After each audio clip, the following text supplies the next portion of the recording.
Hoy. Vamos hoy a comenzar nuestra clase con el tema de el Magnificat, ¿verdad? Que es la oración de María.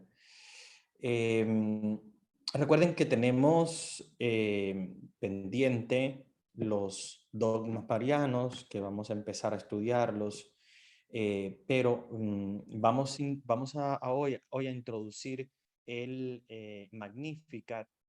Por eso he querido que escucháramos esta bella interpretación de la hermana Glenda sobre el Magnificat. Hay otras más también muy hermosas, muchas canciones inspiradas en el Magnificat que son hermosas de diferentes autores católicos. Por lo tanto, es hermoso el Magnificat, que es la oración que, como ustedes saben, eh, hace María cuando se encuentra con Isabel, su prima.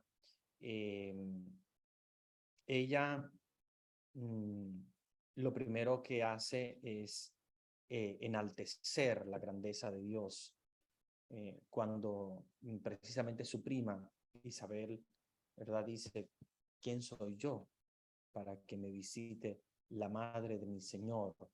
Y el niño que llevaba Isabel en su vientre salta de alegría, ¿verdad? Porque encuentra al Salvador. María es la portadora de Jesús, ella lleva a Jesús en su vientre y por lo tanto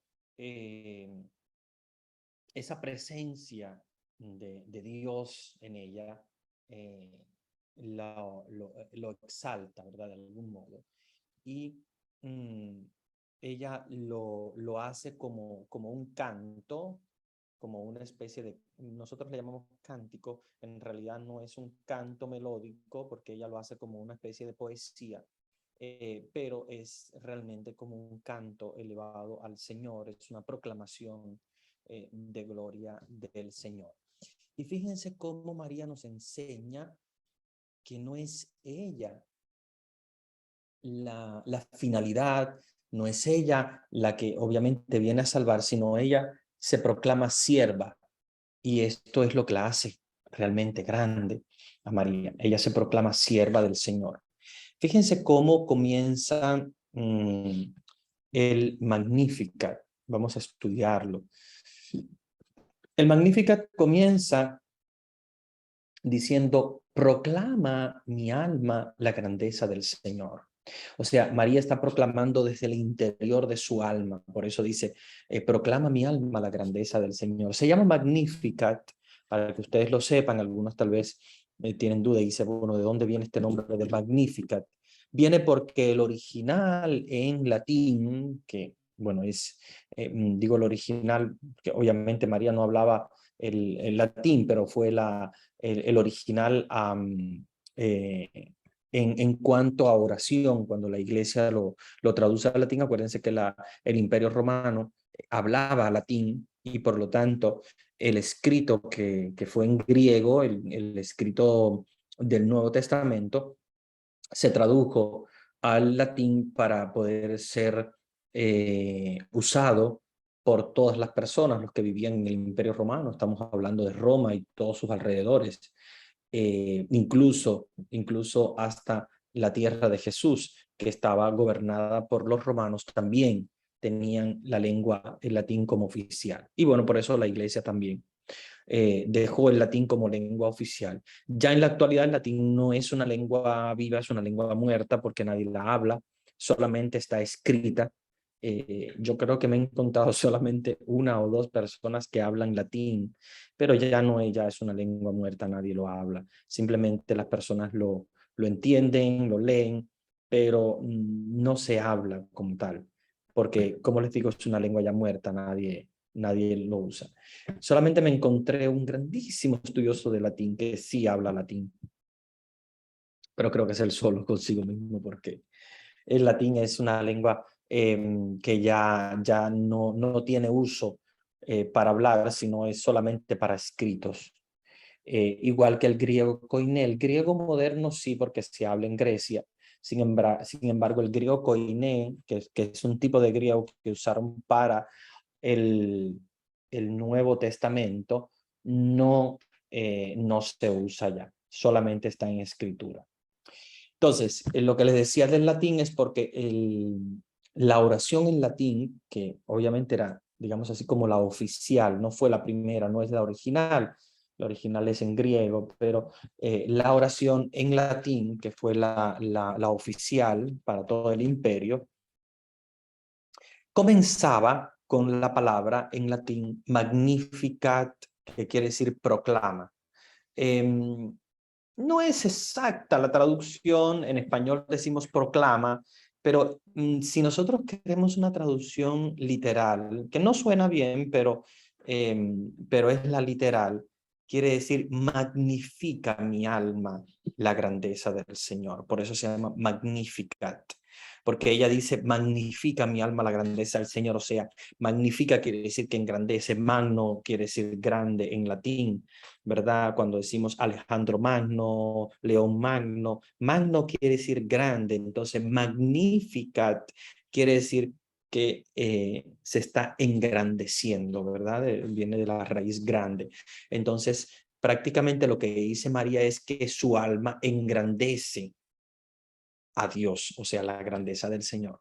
Solamente que parecería un poco cacofónico, digamos así, de alguna manera, utilizar la palabra engrandece mi alma la grandeza del Señor. Sería como cacofónico, no se oye bien. Y por eso es que lo han traducido como proclama mi alma la grandeza del Señor. Pero para que ustedes sepan, si vamos a literal,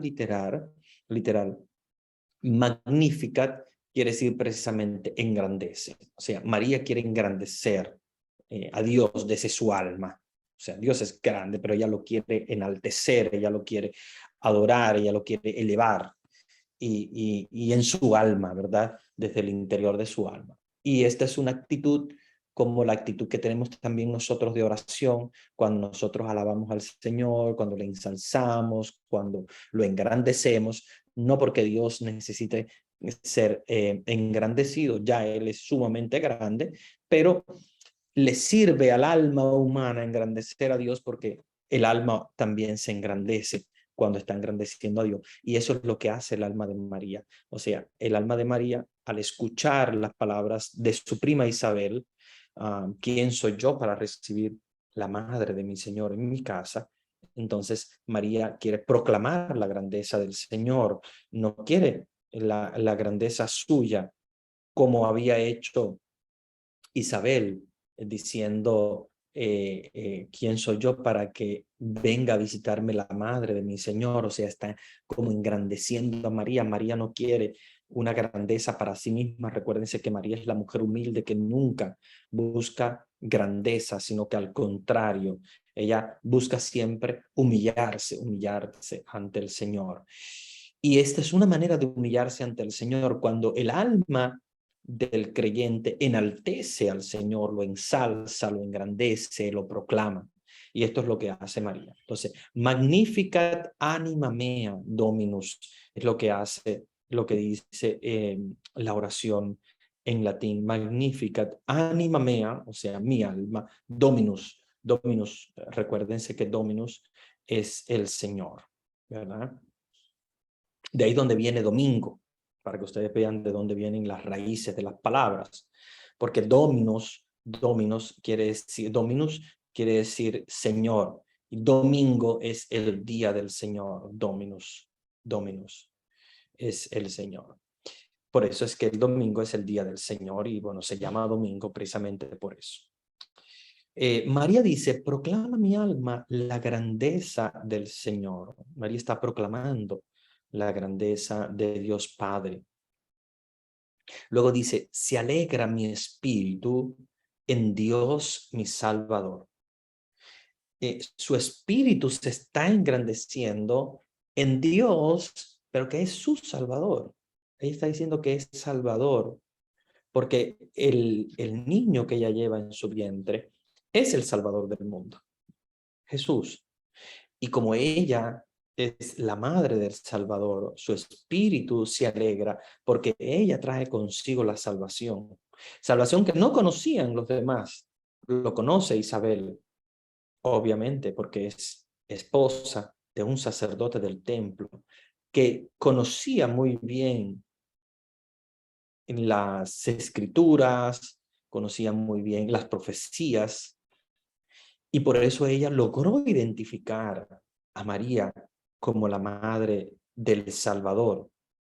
Y por eso es que el signo grande es el salto de Juan el Bautista en el vientre de Isabel. Y ella recibe precisamente esta revelación, ¿verdad? Que viene de parte de Dios para identificar a la madre la madre del Salvador. Y por eso es que María se está alegrando. Ella dice, se alegra mi espíritu en Dios mi Salvador. Luego continúa diciendo, porque ha mirado la humillación de su esclava. Y aquí es un punto importante, porque acuérdense que estamos hablando de la humillación de María. María no se enaltece en ningún momento ella misma. La enaltece el ángel cuando la llama llena de gracia, cuando le dice que el Señor está con ella, cuando le dice que va a concebir al Salvador. El ángel la enaltece. También su prima Isabel la enaltece. También Jesús la enaltece, dándola como madre a todos los creyentes. Sin embargo, María misma, por sí misma, no se enaltece nunca, sino que se humilla. Y esta es la enseñanza grande de María, la humildad. La humildad. Y María dice, porque ha mirado la humillación de su esclava, la humillación de su esclava. Fíjense que cómo aquí debemos nosotros reaccionar en estas primeras palabras. María proclama la grandeza del Señor, su espíritu se alegra en Dios, que es su Salvador. Ella dice, mi espíritu se alegra en Dios, mi Salvador. No lo llama Salvador de los demás, lo llama su Salvador, porque gracias a la salvación de Jesús, María nace llena de gracia.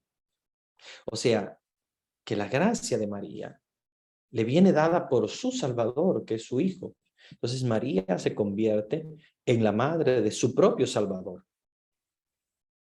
Ella lo dice, mi Salvador. Y ha dicho que porque ha mirado la humillación de su esclava. O sea, que ella reconoce que Dios se fija en el humilde. Que Dios se fija en quien es humilde, quien se humilla delante de él. Desde ahora me felicitarán todas las generaciones, porque el poderoso ha hecho obras grandes en mí. Fíjense qué interesante.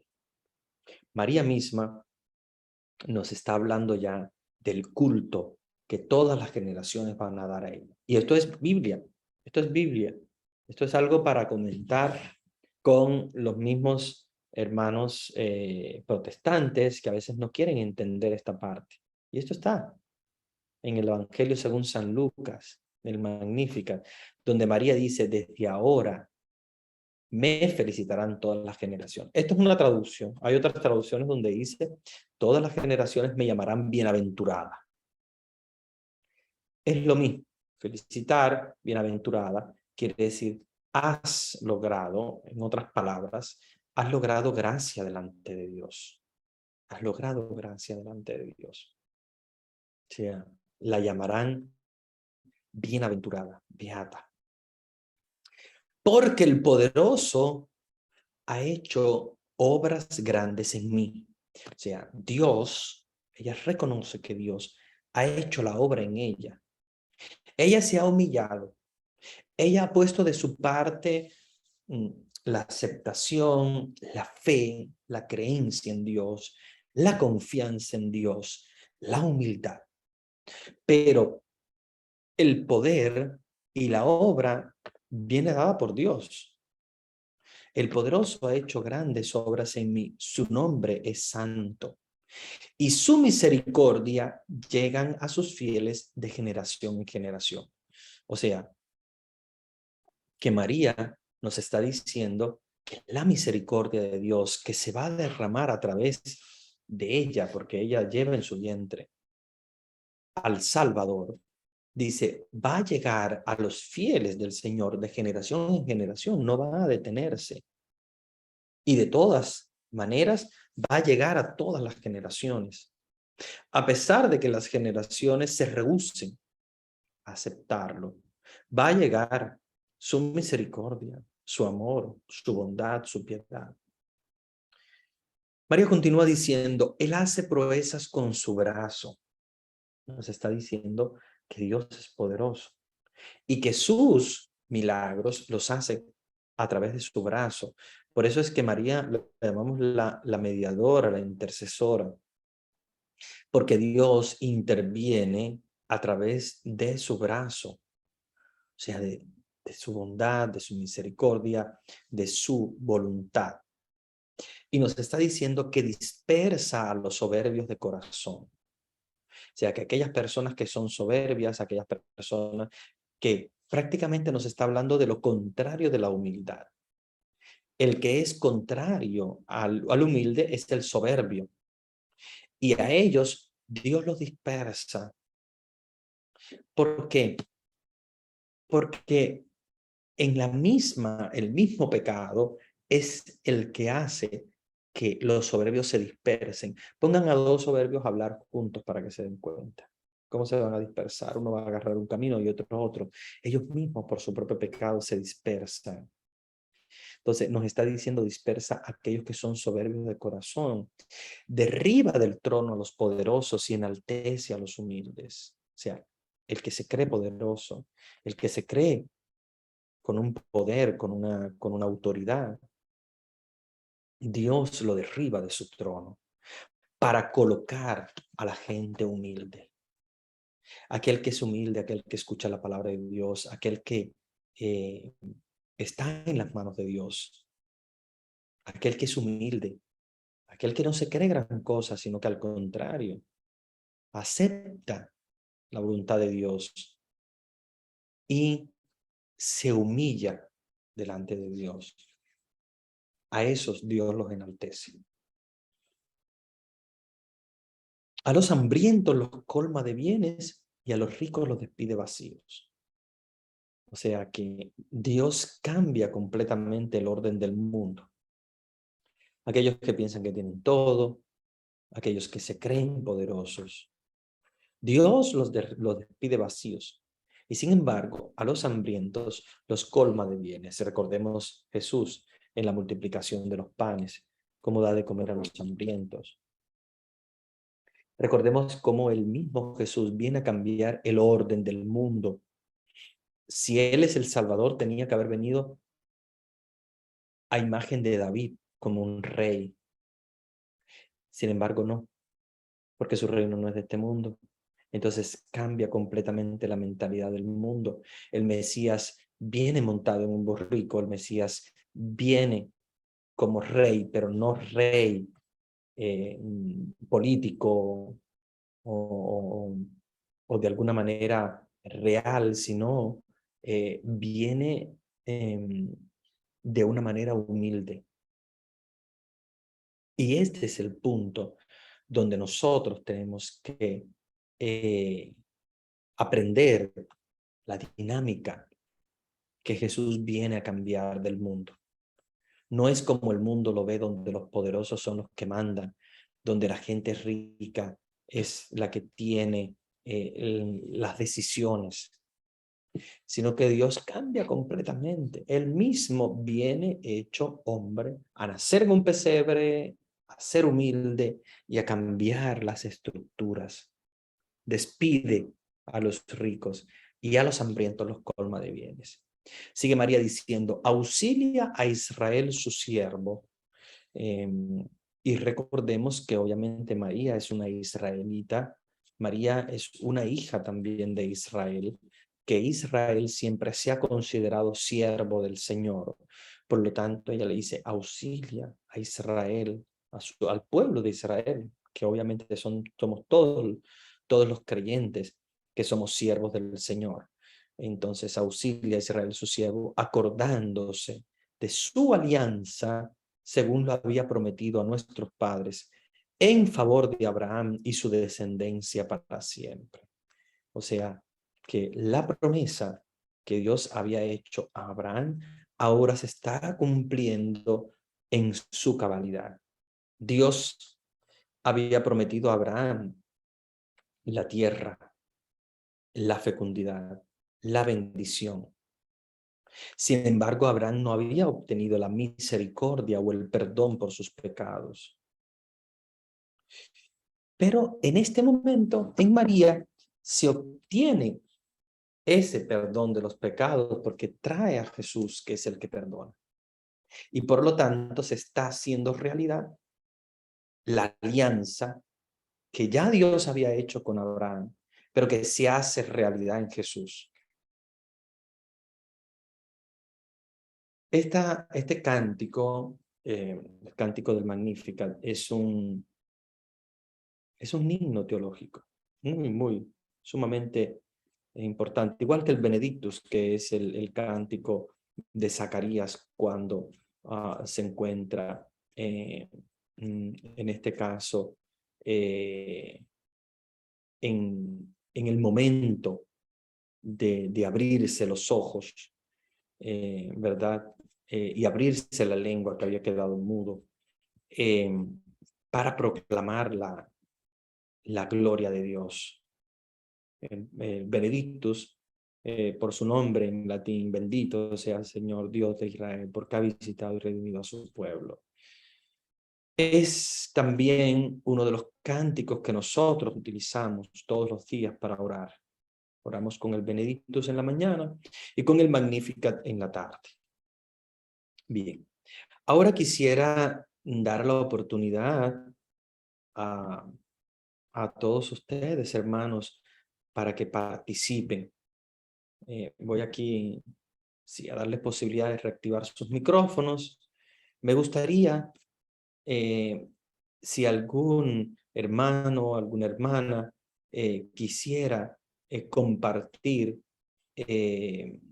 su visión de lo que ha escuchado del Magnificat, me gustaría para poder compartirlo con los demás. ¿Qué les parece el Magnificat? ¿Qué es lo que más le llamó la atención? ¿Qué es lo que sienten que nos está revelando María a través del Magnificat? Me gustaría escuchar sus voces, ¿verdad? Y que puedan participar también activamente en la clase.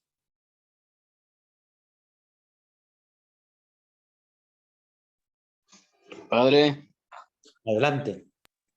sí, fíjese que con relación a esto, lo que me llama más la atención, bueno, por lo consiguiente, todo lo que es el Magnificat es muy extenso, pero lo principal en este caso, donde se menciona que derriba a los poderosos y hace tratar a los humildes. En este caso, sí, realmente veo, pues, porque, por ejemplo, en nuestro tiempo ahorita, siempre ha habido muchas marginaciones. Y en ese lado es donde cuando hay alguien quien predomina, quien dice, bueno, no, mejor hagamos las cosas de esta manera, y ahí empiezan a sublevarse, empiezan a levantarse, y mientras los demás no tienen voz y voto, ellos son siempre marginados, y en ese caso es muy importante porque si nos damos cuenta, siempre, en este caso, siempre hay humillaciones, no le dan la facultad a la persona que no tiene voz y voto. Entonces, sí, en este sentido, sí, es bueno aclarar y sabernos completamente que esto se refería entonces a la Santísima Virgen María. Bueno, claro, porque estaba llena del Espíritu Santo y es evidente que sí se realiza y se ve las cosas en nuestro día. Únicamente gracias, Padre. Muy bien. Gracias por tu intervención. Muy buena, muy buena. ¿Alguien más? Sí, Padre, buenas noches. Sí. ahí vemos, ¿no? Que la Santísima Virgen era tan humilde, y ¿cómo se llama? Me refiero a nosotros que como marianos también debemos de seguir el ejemplo de María, ser humildes. El Magnificat es una canción, ¿no? Que la Virgen la creó, la Virgen la hizo por iluminación del Espíritu Santo. Entonces, nosotros debemos de imitar, ¿no? Imitar mediante el Magníficat a nuestra Santísima Madre, ya que somos marianos. No sé si está bien, padre. Muy bien, claro que sí. Y este valor de la humildad es muy interesante porque lamentablemente a veces nos descuidamos y a veces nosotros que somos cristianos y deberíamos dar ejemplo de humildad, a veces no estamos dando el ejemplo de humildad. Al contrario, nos creemos a veces importantes y a veces lamentablemente humillamos a otras personas. Y aquí es donde la Virgen nos enseña a no ser prepotentes, a no ser arrogantes, a ser humildes, que es un valor Ajá, grande, muy, muy sí. grande. Y Es eso el nos valor enseña que debemos de aprender nosotros como marianos. exactamente, Sí, exactamente. padre. Imitar a María, la Sí. humildad de Bueno, María. Adelante. buenas noches, padre. María Elena. Yo aquí, cuando ella comienza a proclamar, a reconocer la grandeza de Dios, por eso ella preparó ese canto para él, reconociendo la grandeza de él y dándole el lugar al Señor, porque él la miró siendo humilde, entregada y bueno, muy, muy reconocedora del poder de Dios. Por eso ahí cuando comienza, ahí se proclama mi alma la grandeza del Señor. Miramos ahí que ella reconoce esa grandeza de Dios. Bueno, es lo único, padre. Claro. Hola, padre. Buenas Sí, noches. sí. Buenas noches, padre. Bendiciones de mi parte. Buenas noches. A mí lo que me toca mucho el corazón es la humildad. La humildad que muchos de nosotros no tenemos. Creo que en este mundo que vivimos en que yo soy el primero, tú eres el segundo. Si te caes, te paso por encima y sigo caminando. Creo que la política y el gobierno, cuando uno viene de otro país, como yo que soy de Puerto Rico, en Puerto Rico la gente son un poquito más sanana, más, un poco más calladito.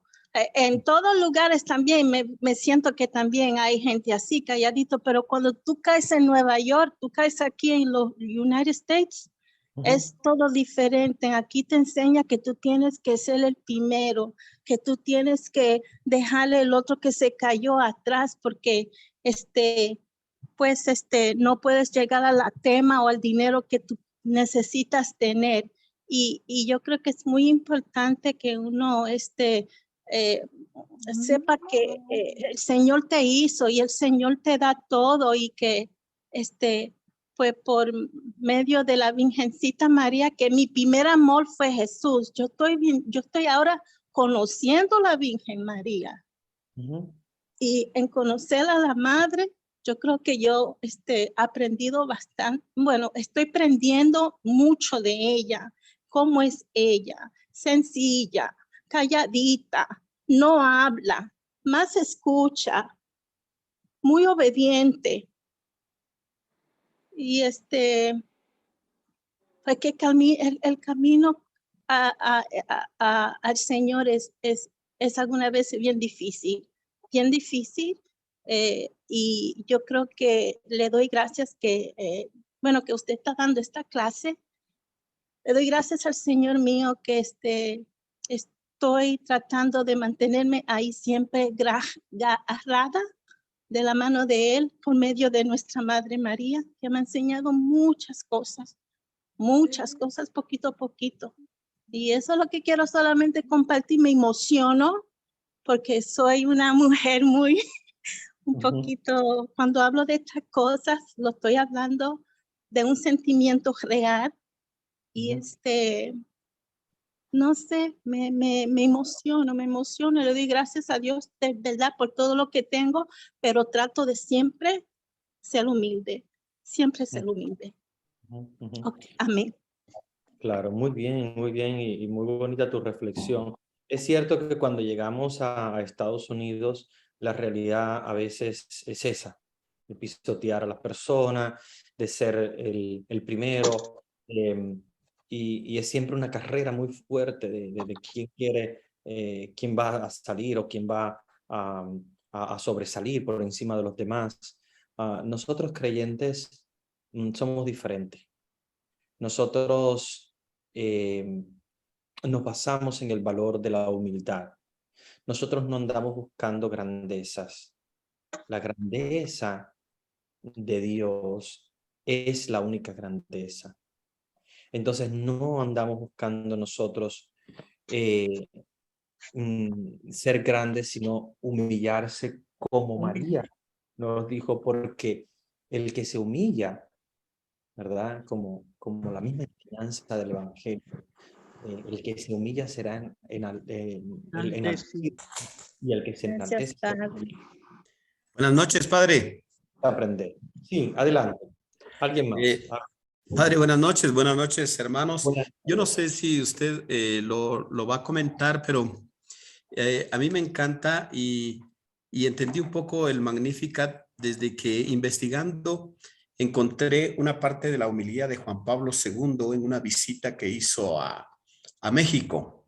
Tal vez usted recuerda, donde él explicaba de una manera muy puntual cómo debemos entender el Magnificat. Incluso lo tengo ahí, no sé si me da oportunidad de leerlo, usted lo irá a comentar. No, sí, Dice, coméntalo. el Magnificat dice, es espejo del alma de María. En ese poema logra su culminación la espiritualidad de los pobres de Yahvé y el profetismo de la antigua alianza. Es el cántico que anuncia el nuevo evangelio de Cristo. Es el preludio del sermón de la montaña. Allí, María se nos manifiesta vacía de sí misma y poniendo toda su confianza en la misericordia del Padre. En el Magnificat se manifiesta como modelo para quienes no aceptan pasividad, no aceptan pasivamente las circunstancias adversas de la vida personal y social, ni son víctimas de la alienación, como hoy se dice, sino que proclaman con ella que Dios ensalza a los humildes y, si es el caso, derriba a los potentados de sus tronos. Eso lo comentó el Papa Juan Pablo II en una homilía, en una visita a México. Gracias, Padre. Muy bien, gracias a ti por traer esa reflexión. El Papa Juan Pablo II tiene muchas reflexiones sobre la Virgen María, muchas, realmente son grandísimas. También tenemos del Papa Benedicto y también del Papa Francisco, y bueno, también de papas anteriores. Pero sí, realmente el Magnificat es toda una teología muy interesante, sobre todo de la humildad. Es una enseñanza de humildad que hasta ese momento no se entendía, porque para los judíos tiene que haber sido un contraste muy grande, porque para los judíos el que es grande es el que se presenta como David, como los reyes, del punto de vista de poder. Sin embargo, Jesús cambia con su venida completamente la dinámica del poder. Entonces, el poder no es el que tiene más, el poder no es el más inteligente, el poder no es el que aparenta o quiere enaltecerse, sino que el poder es espiritual y por lo tanto lo tiene el humilde, lo tiene el que el último. Por eso es que los últimos serán los primeros y los primeros serán los últimos, ¿verdad? Y ahí es donde nosotros tenemos que entender muy bien que la dinámica que viene a traer Jesús es completamente contraria, diferente. Por eso muchas personas no lo entienden. Y quiero responder a una pregunta que hay en el chat, porque me parece que viene a colación muy interesante. Es cómo responder, ¿verdad?, a la objeción de los protestantes cuando ellos entienden que en San Lucas 1:48, donde María dice que reconoce su bajeza, porque en el 1:48 dice, ha puesto Dios los ojos en la humildad de su esclava. En algunos sitios habla de la bajeza de su esclava. Los protestantes lo interpretan como que María se reconoce pecadora. Y no, no es así, absolutamente. María no se reconoce pecadora. Primero, porque la bajeza no es pecado, es humildad. De hecho, hay muchas traducciones donde no hablan de bajeza, porque muchas veces no es entendible, sino que la traducción original es la humildad, pero la humildad en el sentido de la bajeza es que está por debajo de Dios. Ahora, cuando una persona se reconoce que está por debajo de Dios, no se está reconociendo pecador, se está reconociendo finito. Y aquí es donde quiero explicarle, porque son dos cosas muy diferentes. Una cosa es lo finito, otra cosa es lo infinito. O sea, Dios es infinito, Dios es grande, Dios no tiene medida, Dios es Dios. Lo que no es Dios, cualquier otra cosa que no sea Dios, y no solo María, también una piedra o cualquier otra cosa que no sea Dios, es algo que podemos decir que es finito. Finito quiere decir que es algo que no es infinito, o sea, que no es Dios. Por lo tanto, lo finito tiene que reconocer que lo infinito está por encima. Entonces, María en este caso, ella se está reconociendo como ser humana, finita, no pecadora. O sea, en el término filosófico de finito quiere decir que no es infinito, no es todopoderoso. Entonces, al no ser ella todopoderosa, ella está por debajo de Dios. Entonces ella reconoce la bajeza porque está por debajo de Dios, pero eso no está relacionado con el pecado, esto está relacionado con la naturaleza. Porque acuérdense que María tiene una naturaleza que es completamente humana. María no tiene naturaleza divina. María no es Dios. Entonces, quien no es Dios, a diferencia, por ejemplo, de Jesús, que sí es Dios, Él es infinito y Él sí está por encima de todo. Sin embargo, María, al no ser Dios, se reconoce en su naturaleza humana por debajo de Dios, pero eso no quiere decir pecado. Son dos cosas diferentes.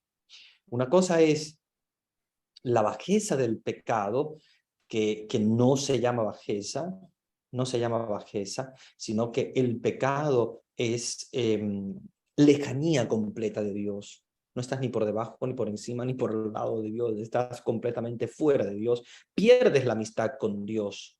Si María hubiese estado en pecado, reconocerse pecadora, entonces no podría absolutamente después decir, por eso desde ahora todas las generaciones me llamarán bienaventurada.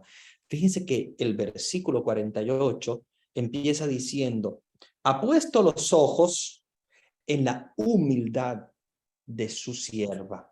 O sea, se ha bajado en el sentido que el infinito toca lo finito, o sea, se baja, como hizo Jesús, ¿verdad? Que ser Dios se hace hombre.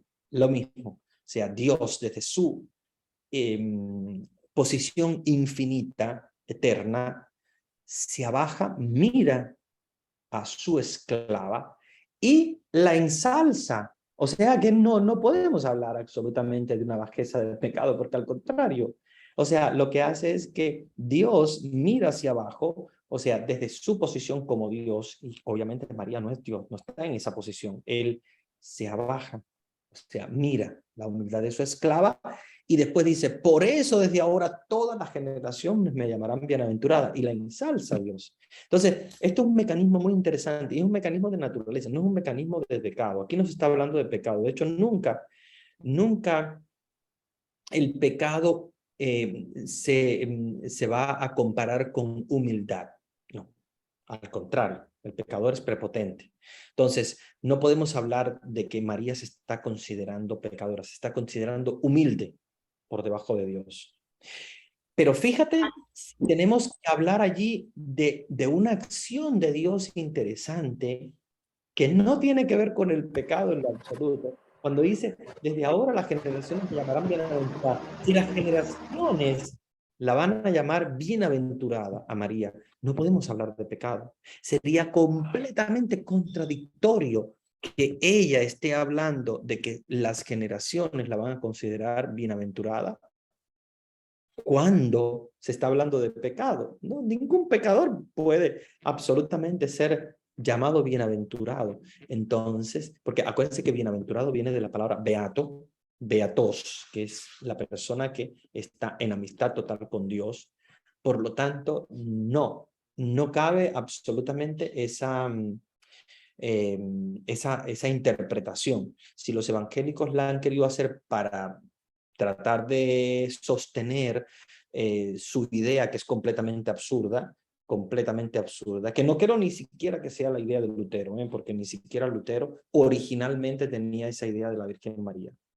Y muchas iglesias protestantes o sectas no tienen esa misma idea, que algunos más modernos, digamos así, sí lo tienen, pero es una interpretación completamente contradictoria, porque entonces el mismo versículo, el mismísimo versículo en dos partes, estaría contradiciéndose si nosotros hablamos de pecado. Primero, número uno, habría una contradicción interna en el versículo. Número dos, había una contradicción interna en la palabra humildad, porque nunca la Biblia, cuando usa humildad o bajeza, la está hablando de pecado.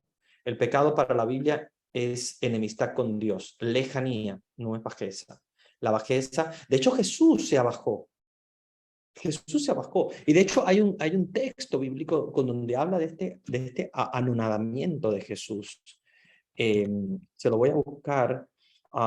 El anonadamiento de Jesús, que si mal no recuerdo, está en una de las cartas de San Pablo, donde Jesús se abaja o se anonada. Pero es una de las cartas de San Pablo donde creo que es Efesios, donde nos está diciendo que Jesús se abaja para convertirse en humano, y absolutamente Jesús no está cometiendo ningún pecado, absolutamente no, se está abajando en el sentido de que su grandeza de omnipotente se abaja a la realidad humana, porque obviamente el ser humano no es Dios, no es eterno, no es poderoso. Entonces ese es el movimiento que hace Dios, pero no es un movimiento de la santidad al pecado, no tiene que ver con eso, tiene que ver con la naturaleza, o sea, prácticamente diríamos con la carne, ¿ya? Porque obviamente el Dios hacerse carne se abaja, o sea, asume una naturaleza inferior, que es una naturaleza limitada de ser humano, pero no podemos decir que Jesús se abaja a ser pecador, que es una contradicción completamente. Igual tampoco podríamos decir de la Virgen María con ese versículo donde se habla del anonadamiento. Entonces tienen que buscar algo un poquito más fuerte, a ver si logran ellos permanecer en su visión, porque esta es una visión completamente contradictoria. Nada que ver con eso. Pero muy buena tu pregunta. Bien, creo que hay otros mensajes en el chat, pero bueno, quiero dar también posibilidad para que ustedes hablen, porque si no voy a estar yo hablando aquí. A ver, vamos a escuchar algunos hermanos más, y luego volvemos de nuevo al chat para seguir respondiendo algunas preguntas. Padre. Padre, buenas noches. Sí. Buenas noches, padre. Buenas noches, padre. Creo que hay 4 que quieren hablar. Vamos a darle oportunidad a todos. Vamos a ver, un poquitico para cada uno. ¿Puedo Bueno, hablar? Ok. Padre, Sí. buenas noches. Esto me hace reflexionar, quizás usted me dice, me hace pensar como en el Padre Nuestro hay cuántas peticiones, ¿verdad? Está haciendo muchas peticiones, bueno, 7 peticiones, así lo entiendo, ¿verdad? Discerniéndolo, pero si lo vamos a, si nos ponemos atención, así me pasa con esta oración de la Magnífica, como que me hace entender como el principio y el final de lo que es la creación de la tierra, del mundo y de la humanidad. Me hace recordar, porque usted sabe, se lo he dicho que yo no sé de Biblia, estoy aprendiendo apenas con usted y lo poquito que voy agarrando, ¿verdad? Entonces, en lo poquito que yo voy entendiendo cómo es el principio, el final, lo que me está narrando, pero no me habla solamente de Mamá María, sino que Padre, Hijo y Espíritu Santo, el poder que tiene el Padre, porque si por una mujer entró el pecado, por otra mujer vino la salvación. Entonces, esa mujer que fue elegida desde antes de la concepción, enfoca todo lo que es la parte de la Biblia, lo que yo así lo entiendo, ¿verdad? Hasta donde yo he podido entender. El poder de Dios, el poder del Espíritu Santo. Ahí me muestra cómo habla de los pobres, de los ricos. Habla también de que si... de las promesas que ha hecho Dios a Abraham, ¿verdad? Que multiplicará a su descendencia o a la humanidad como las estrellas y Él va a estar con nosotros, ¿verdad? Aquí lo dice también, Él cumple todo y que su descendencia siempre, Él va a estar para nosotros, cuidándonos, protegiéndonos y que Mamita María ha sido elegida por el poder de nuestro Señor, ¿verdad? Pero le ha dado todas las gracias, así como él tiene todas esas grandezas como mujer. Me recuerdo la palabra de que enfoca, ¿qué es lo que enfoca la palabra mujer? Entonces, en esa palabra de mujer que es María, ahí me da a entender todo lo que está en la Biblia. Es humilde, sencilla, amorosa y que en sí, pues, por ella vino el Salvador. ¿Cómo le explico? Que en esta misma oración me está mostrando todo lo que está escrito ahí en la Santa Palabra, todo lo que vino a ser esa mujer y todo lo que es el poder de Dios. Y no sé si me di a explicar, no sé si me entendió, pero así lo veo, desde un principio y hasta el final, porque ellos son el principio y el final y pues aquí se cumple con lo que dijo de la descendencia de Abraham. Y yo no sé, pero pues es lo poquito que yo puedo decir. Buenas noches, padre. Exactamente, muy buena reflexión. Sí, adelante. Padre, fíjese que a mí me ha llamado mucho la atención de que sobre la Magnífica hay muchas cosas que hablar y de lo que yo al menos he analizado es, por ejemplo, en el momento de la Anunciación. La Sagrada Escritura dice que el poder del Altísimo la cubriera con su sombra. Al menos a mí lo que yo he tratado de reflexionar, que para la Virgen María fue como una transfiguración, porque haga de cuenta que ella estaba haciendo desde el momento de la concepción ya una figura de lo que Jesús iba a hacer, de que ella era la que tenía que servir y no ser servida, porque a pesar de que ya estaba embarazada, se fue a servirle a Suprema Santa Isabel, ¿sí? Luego, siento yo que es la primera profeta del Nuevo Testamento, cuando incluso ella misma dice, bienaventurada me llamarán todas las generaciones, ¿sí? Y eso es algo de lo que la verdad me llama mucho la atención y todo lo que han dicho nuestros compañeros, la verdad que es un mar muy inmenso de expresiones y de cómo podemos ir identificando a la Virgen María con todos los sucesos de la Biblia, Padre. Esa es mi opinión. Gracias. Muy buena tu reflexión, gracias. Sí, están saliendo reflexiones muy lindas. Sí, adelante. Buena. Bueno, hermano Humberto. Sí. Sí, yo un comentario, bueno, una opinión también anexa a los demás que han dado los hermanos, muy, muy importante también.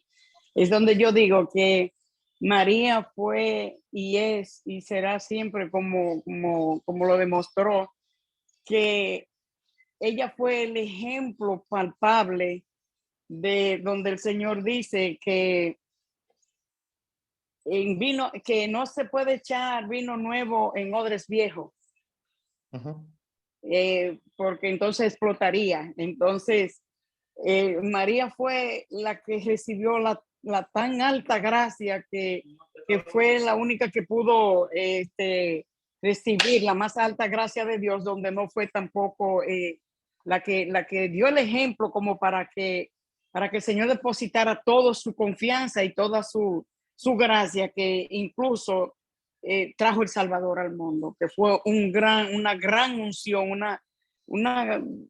como yo no, bueno, en mi vocabulario uno conoce la palabra grande, pero Dios es más que grande.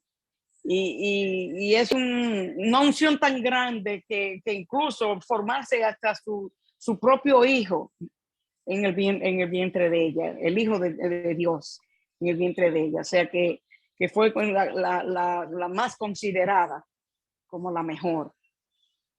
Claro. Uh-huh. Muy bien. Gracias por tu...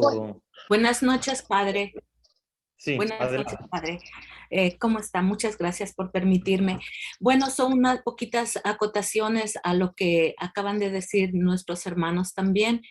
Pues yo pienso que el Magnificat es el canto de alabanza de María, con que lo hace con humildad hacia el Señor por todas las gracias que ella ha recibido. Porque si nosotros vemos, desde el principio ella ya estaba predestinada, ella predestinó ya a María para ser la madre de su hijo, porque cuando Eva peca y con la serpiente que le indica que debe comer la manzana, le dice Dios al demonio, le dice, por una mujer pecó y habrá otra que te pisará la cabeza y tú solamente pues le cogerá el talón, ¿verdad?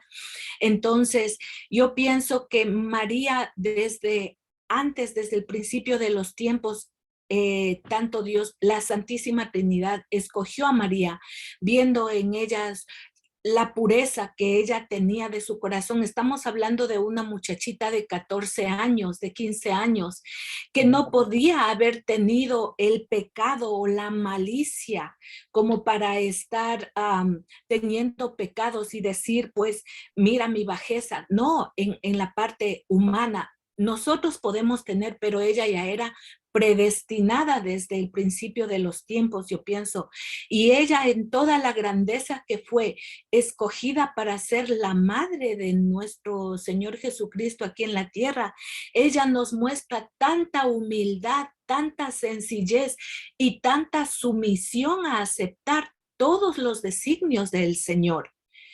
Y ella muy bien luego pudo haber demostrado, yo soy la madre del Altísimo, esto o el otro, pero ella no. Ella desde el principio, acaba de decir nuestro hermano, ella en su papel de ser humilde y de servir a los demás, de ponerse al servicio de todo el mundo. Con eso a todos nosotros que somos hijos de ella nos está dando, si yo soy la madre del Altísimo, pues yo acepté todo sin decir, como decir, ni pío a la palabra del Señor. Cuanto más ustedes, que si quieren llegar y somos pecadores y todo, pues vamos a tener que ser más humildes, que ser más desprendidos de las cosas terrenales para poder alcanzar la gloria, ¿verdad? Eso es todo, Padre. Gracias. Muy bien, gracias. No sé si hay alguien más que quiera una cosita, sí. padre. Bueno, no, otro más. una cosita, pues yo quería. Sí. A No ver, sé adelante. quién. Un poquito cada uno y a ver si da. Sí, un poquito, padre, gracias. En primer lugar, pues muchas gracias por su catequesis. La verdad que esto quizá lo estaba yo, en lo personal, lo estaba esperando, pues, porque realmente a veces no valoramos a la Virgen María, pero quizá nos dejamos llevar por nuestra propia ignorancia, pues me refiero a que no estudiamos realmente la historia y los acontecimientos bíblicos. En este caso, la Virgen María, que es una gran señora, ¿verdad? Y que en esta magnífica, pues ella refleja el espejo de su alma, pues, o sea, el amor hacia Dios. Entonces, lo tomaríamos como, como una de las primeras evangelizadoras, ¿verdad? Que a través de la magnífica, pues ella nos transmite, pues, ese amor, esa devoción a nuestro Padre Celestial, pues, a nuestro Señor, que, que le dio la oportunidad a ella, pues, de ser la madre de Jesús. Y yo me cuestiono a veces, ¿verdad? Y yo le digo a los hermanos, ¿verdad? Que a veces critican a la Virgen María y yo les digo, ¿cómo podemos permitir o cómo pueden ustedes pasar en su pensamiento de criticar a la Madre de Jesús? ¿Será que a nosotros nos gustaría criticar a nuestra madre o nosotros criticar a la madre de alguien más que dio la vida, que dio a su hijo para salvar a salvarnos del pecado? Entonces realmente pues a través de estas pláticas pues gracias Padre porque nos enseña a querer y a amar a María pues y tenerla como ejemplo de humildad, porque ella en su oración pues de esta magnífica pues ella resalta mucho la humildad, ¿verdad?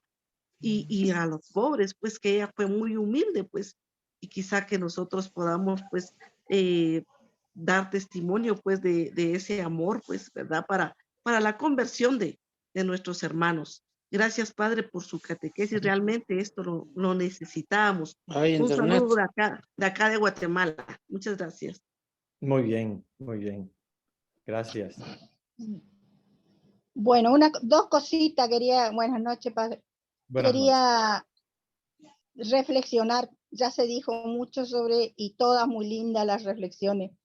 Yo quería reflexionar que el Magnífica nos muestra realmente que María es nuestra madre, porque la forma que lo hizo es como una madre que está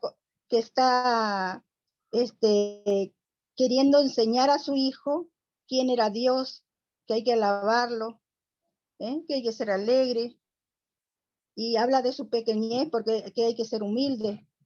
Y tanto lo de la humildad es la que le transmitió a Jesús, que es como usted dijo hace un rato, que hizo esa contradicción tan grande, porque la gente, hasta hoy en día, pensamos que un rey tiene que ser algo grandioso. Y no sé, y en esa época habrá sido mucho menos también entender eso de que cómo un rey va a ser tan pobre, ¿no es cierto? Y hasta hoy mismo eso sigue sucediendo, de que los grandes se entiende que es algo de dinero, de súper,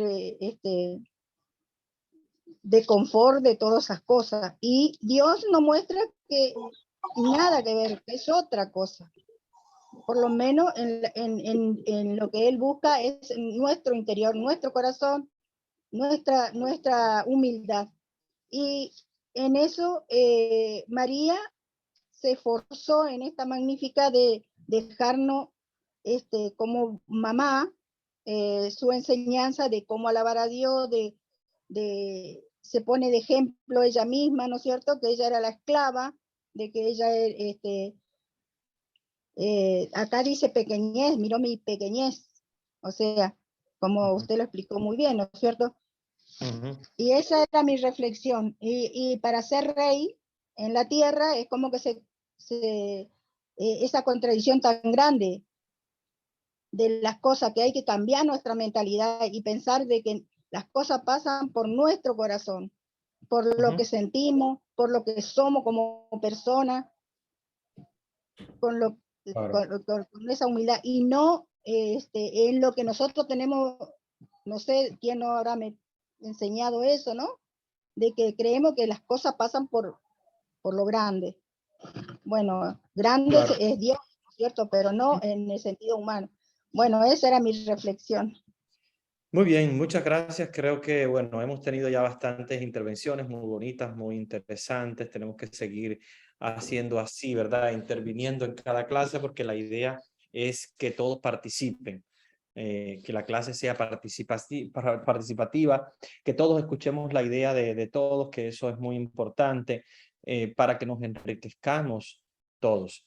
Voy a responder algunas palabras, algunas preguntas que hay en el chat. Hice falta yo, padre, hice falta yo. Bueno, el último, venga.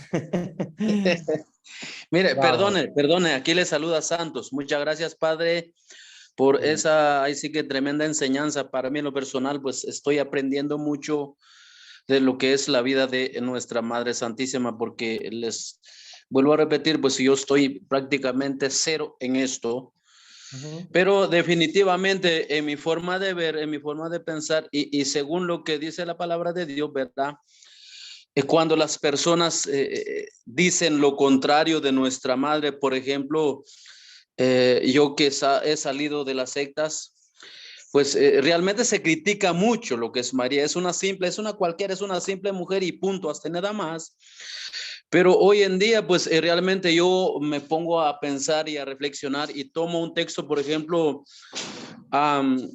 el apóstol San Pablo se dirige a los de Corintias, ¿verdad? Por ejemplo, segunda de Corintias, y yo lo veo de esta manera y no estoy de acuerdo cuando mucha gente dice, es que es lo mismo, ¿no? Vas en una congregación protestante, no, es que es lo mismo, es el mismo Dios.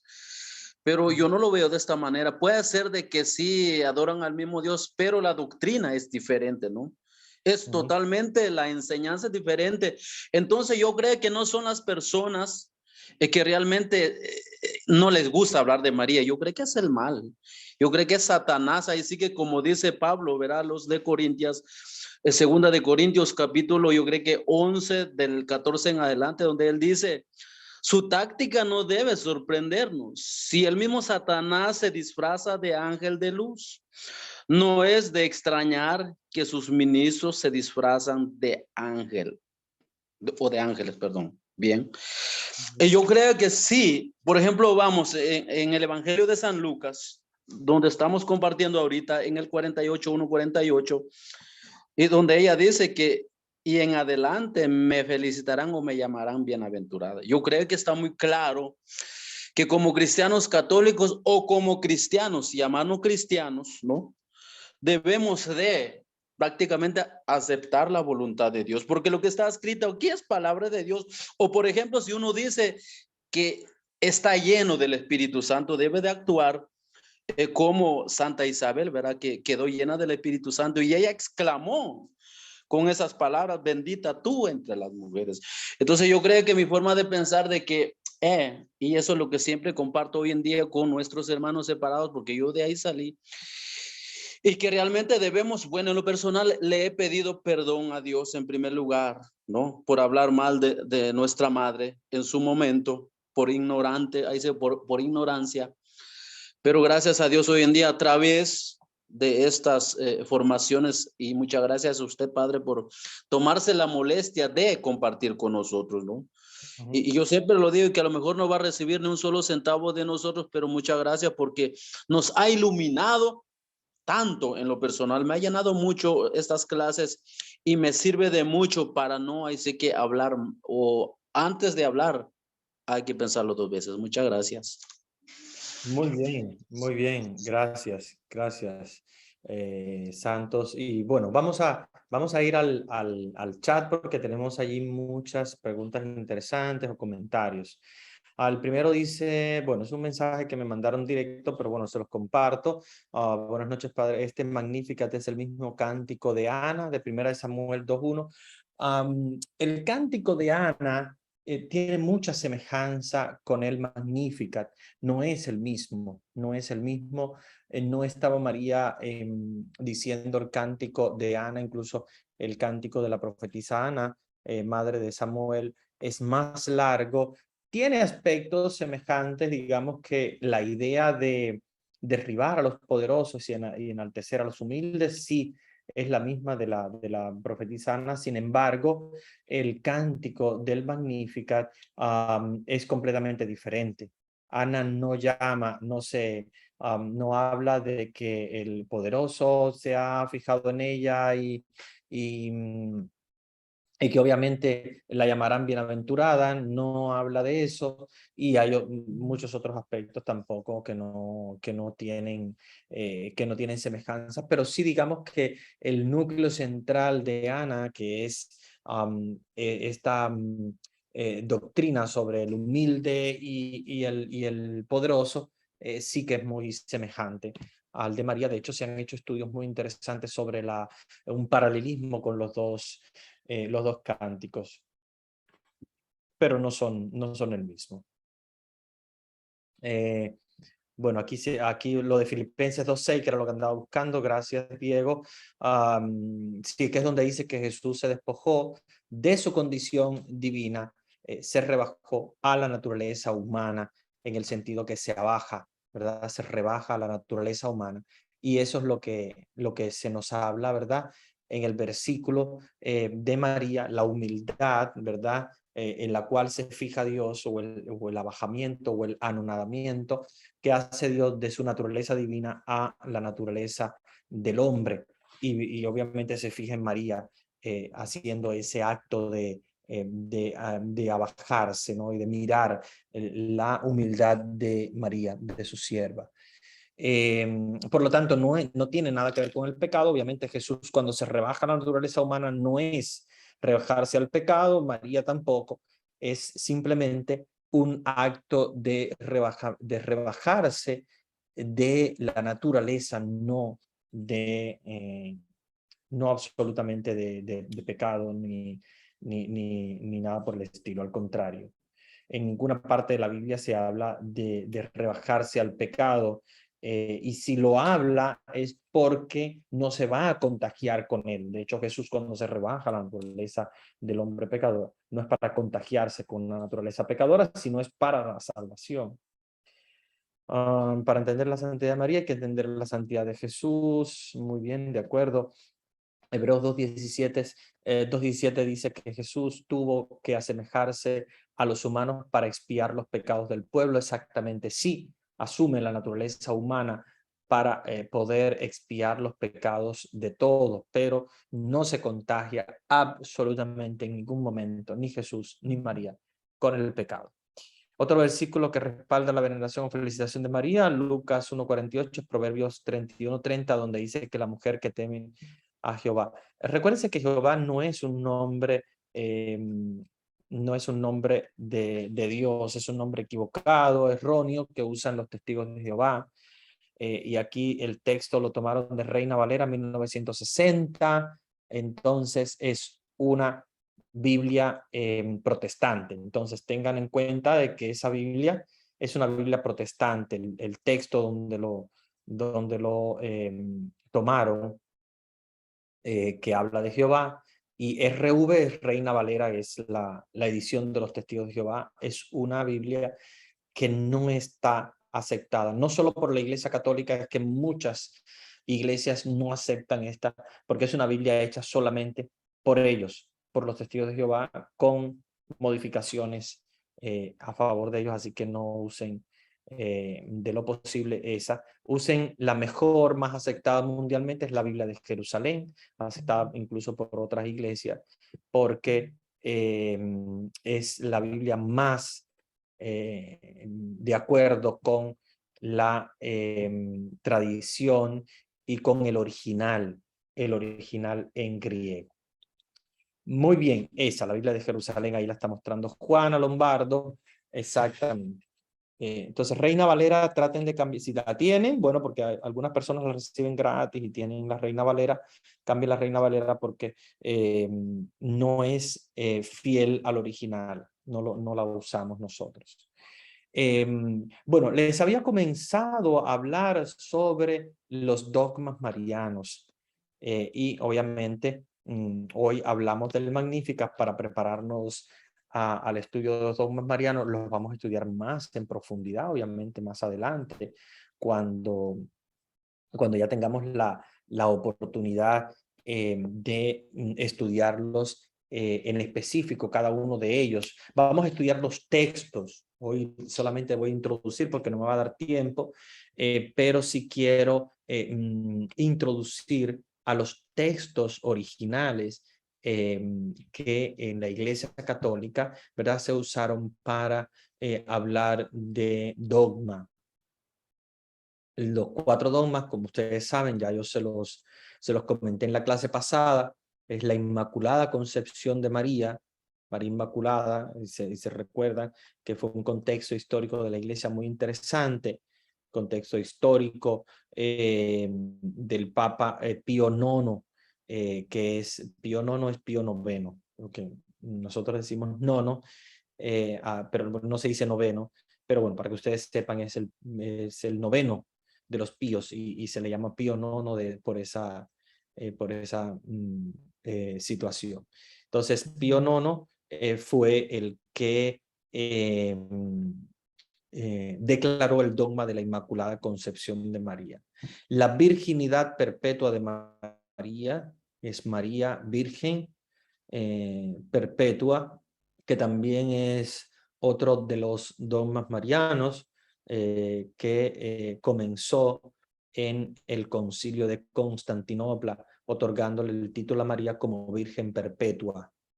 Y luego tenemos también el dogma de la Asunción de la Virgen María, que es un dogma católico también, donde reconocemos que la Virgen María fue preservada completamente del pecado original y por lo tanto no murió desde el punto de vista humano, sino que fue asunta a los cielos. Y también la maternidad divina de María, que es uno de los primeros dogmas donde nos habla de María como Theotokos o Madre de Dios. Madre de Dios. Y por eso es que se habla de la maternidad divina de María, en el sentido de que María es madre de Dios, de Jesús, no solamente como hombre, sino como Dios. Porque de lo contrario, Jesús hubiese sido un hombre cualquiera, no Dios. Si María fuese solamente la madre de un hombre, María sería entonces la madre de un hombre, Jesús sería solamente un hombre, entonces no estaríamos salvados nosotros, porque la salvación se da precisamente porque Jesús es Dios y la divinidad de Jesús es la que nos salva. Porque si hubiese muerto en la cruz solamente un hombre, o la naturaleza humana de Jesús, entonces no habría salvación. Para que haya salvación, Dios tiene que morir en la cruz. Entonces ahí es donde viene el entendimiento del por qué hablamos de la maternidad divina de María. Así vamos a tocar los 4 dogmas, pero obviamente cada uno independientemente, y vamos a estudiarlos en profundidad, los dogmas, y vamos a hablar también de las otras doctrinas sobre la Virgen María. Pero, muy bien, vamos entonces a dedicar estos últimos minutos, ¿verdad?, que tenemos de la clase para que toquemos, ¿verdad?, un tema antes de empezar el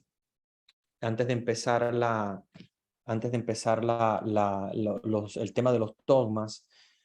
Vamos a hablar entonces de un tema importante de María, porque no quiero empezar los dogmas, porque luego después nos vamos a involucrar mucho en uno de ellos y ya no vamos a tener tiempo para dedicarlo completo. Y como tenemos todavía algunos minutitos, voy a responder una pregunta que hay en el chat y quisiera que hablemos, como estamos hablando de María, y el 16 de julio nosotros hablamos celebramos la Virgen del Carmen, bueno, pues dediquemos unos minutos a la Virgen del Carmen. Pero mientras tanto, así que prepárense quien haya celebrado la fiesta de la Virgen del Carmen para que nos comenten, ¿verdad? Un poquito sobre quién es la Virgen del Carmen, cómo comenzó esta devoción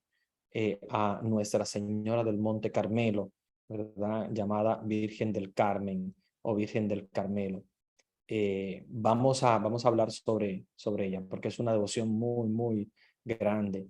Y me gustaría terminar con eso, porque el día 16 celebramos la Virgen del Carmen y es bueno que nosotros tengamos conocimiento sobre eso. Voy a completar la pregunta última, ¿verdad?, que tengo en el chat, y vamos a hablar de la Virgen del Carmen brevemente. ¿Es posible que algún día el nombramiento de corredentora sea dogma de fe? Tengo entendido que algunos católicos no se inclinan mucho a ese nombramiento. El título de María Corredentora probablemente pueda llegar a ser dogma de fe, probablemente no. O sea, hay un 50-50. Hay todavía algunos, porque acuérdense que cuando el Papa nombra esto, pues ha consultado a los estudiosos de Sagrada Escritura, de Historia de la Iglesia, de dogma, de todo. Generalmente, obviamente, los estudiosos dogmáticos. Por lo tanto, ahí todavía hay un poco de división, en el sentido de que todavía hay algunos que se resisten por el hecho de que podría considerarse el título de corredentora como si fuese como si estuviese digamos, de alguna manera colaborando con Jesús, pero colaborando no como nosotros lo entendemos, porque nosotros entendemos que ella colabora con su sí, colabora con ser la madre del Señor, traerlo al mundo y tal, sino que en algunos podría considerarse la corredención como si fuera un acto, digamos, de modo activo, que María también intervenga en la redención, en el sentido que como algunos incluso podrían considerarla o confundirla como si fuera redentora. Y no, o sea, corredentora no es ser redentora, no es haber actuado la redención, porque la redención es Jesús.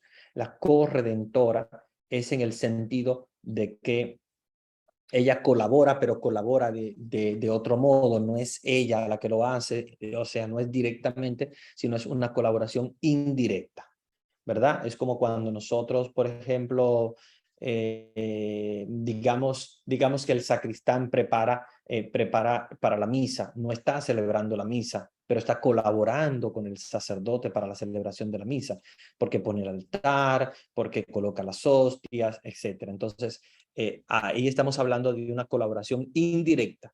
No celebra la misa, pero colabora con el sacerdote. Igual el monaguillo colabora con el sacerdote, no celebra la misa, no es un concelebrante, que por ejemplo otro sacerdote sí sería un concelebrante, o no se llama cocelebrante, se llama concelebrante, pero viene de la misma raíz de corredentora. Entonces un concelebrante tendría que ser otro ministro, o sea, un monaguillo sería un colaborador. Asimismo sería como María, una colaboradora indirecta de la redención, en el sentido de que ella sí colabora, pero de modo indirecto, porque ella no hace la redención viene completamente por Jesús. Entonces, yo creo que sí, yo creo que de alguna manera podría, pero como todavía tiende a confundirse este título, entonces, pues se ha quedado ahí como que lo estamos estudiando, pero no hay todavía una decisión, y mucho menos un dogma todavía no se ha proclamado. Eso en un futuro podría pasar. Podríamos no verlo nosotros, porque acuérdense que pueden pasar muchos años y un papa de quién sabe de qué siglo puede hacerlo. Podría. Yo me auguro, yo soy de los que sí creo en el título de corredentora, y sí creo que podría ser un dogma, el quinto dogma mariano podría ser ese, pero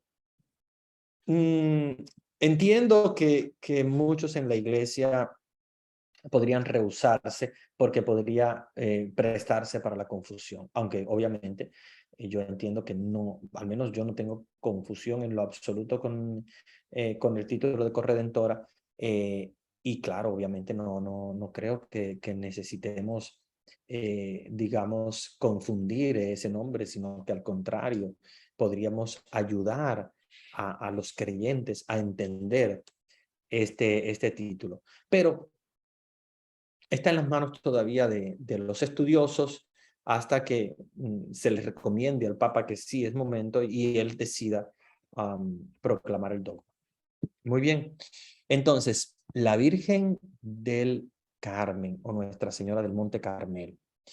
¿Quién es la Virgen del Carmen? ¿Por qué le llamamos Virgen del Monte Carmelo? A ver, alguien que quiera comentarnos un poquito, ¿verdad? Lo que conozca para todos. Me gustaría que intervinieran los que conocen, los que son devotos de la Virgen del Carmen, los que tienen algún conocimiento sobre la historia. ¿Sí? Padrecito Humberto, disculpe, a grandes rasgos nomás. La Virgen del Carmen lleva el nombre del lugar a donde ella apareció por primera vez, del Monte Carmelo. Ella apareció en el Monte Carmelo, ¿no? Ahí el año no recuerdo. Y ahí convirtió a muchos monjes, a muchas personas, a muchas congregaciones que existían por ahí, los convirtió. Y al final llevaron el nombre de la Virgen del Carmelo, el monasterio, mejor dicho, ¿no? Esto fue el primer, ¿cómo se llama?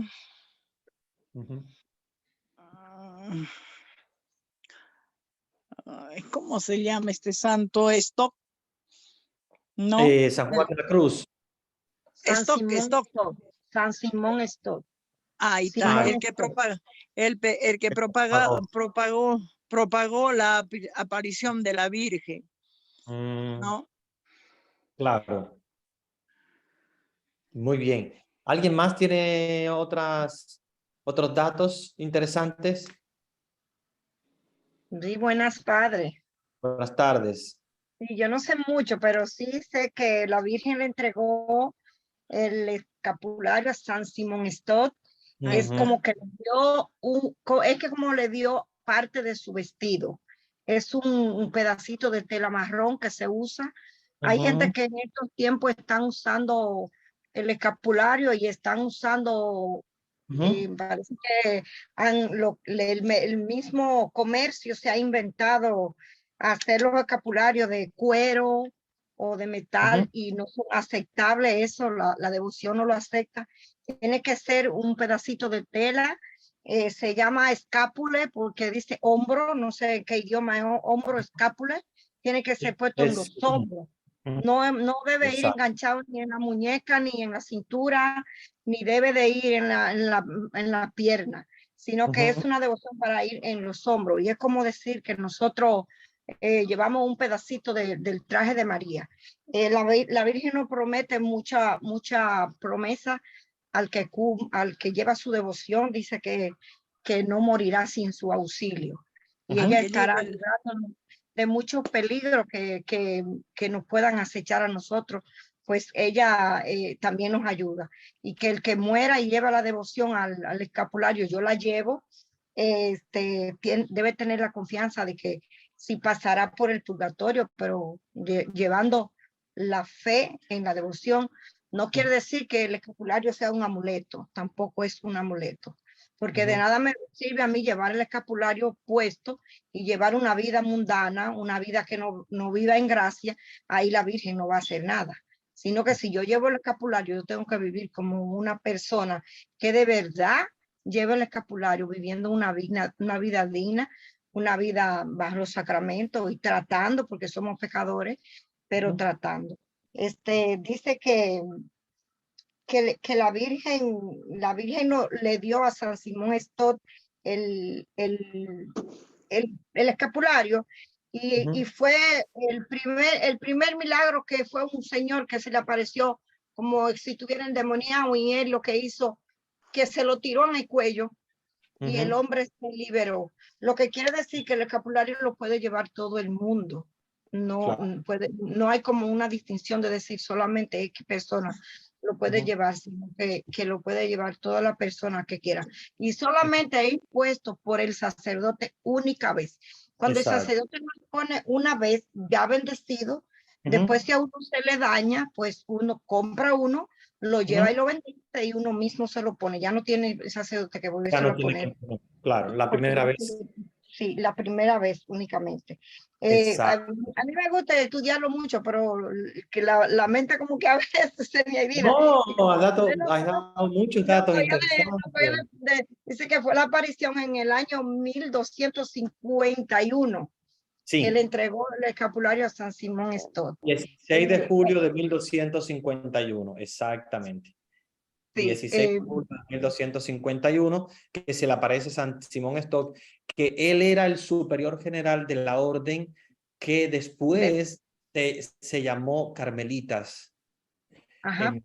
que posteriormente se reforma. La reforma, ustedes saben, la reforma de Santa Teresa la Grande, Santa Teresa de Jesús y San Juan de la Cruz, que lo reforman y se denominan carmelitas descalzos. Carmelita. Diferencia de estos que fueron los primeros carmelitas que se refugiaron en el Monte Carmelo, que era el monte llamado Carmel, que nosotros llamamos Carmelo, pero en hebreo se dice Carmel, que quiere decir jardín de Dios. Y en ese Monte Carmelo era, yo fui a visitarlo. Cuando vas a Israel puedes visitar el Monte Carmelo, está entre el mar Mediterráneo y el valle de Jezreel. Y allí, según el profeta Isaías, en Isaías 35:2, es un lugar bello donde precisamente el profeta Elías vivía en esa gruta.